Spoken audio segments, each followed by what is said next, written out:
బీజేపీపై Congress MLC Balmuri Venkat విమర్శలు సంధించారు.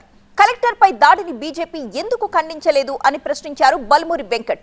BJP BRS కుమ్మక్కు రాజకీయాలకు పాల్పడుతున్నాయని, BRS పార్టీకి సానుకూలంగా బీజేపీ మాట్లాడుతోందని, ఇప్పటికైనా బీజేపీ నాయకులు బుద్ధి తెచ్చుకోవాలన్నారు బల్మూరి.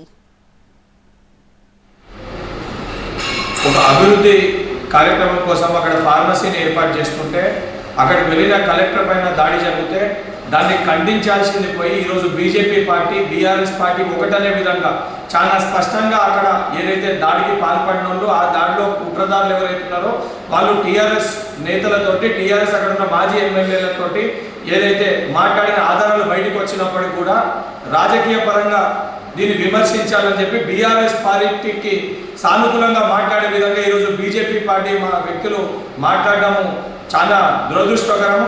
ఇప్పటికన్నా బీజేపీ పార్టీ నాయకులకి సిగ్గు ఉండాలి. ఏదైతే ఆడ దాడి ఒక కలెక్టర్ పైన దాడి జరిగితే ఏదైతే కేంద్రంలో అధికారంలో ఉన్న మీరు దాన్ని ఖండించాల్సింది పోయి అది ఏదైతే కావాలని చెప్పి ప్రజల దగ్గరికి జరిగిందని చెప్పి బీఆర్ఎస్ పార్టీ నేతల్ని వెనుకేసుకొచ్చుకునే విధంగా మీరు మాట్లాడే మాటల్ని తీవ్రంగా ఖండిస్తున్నాము.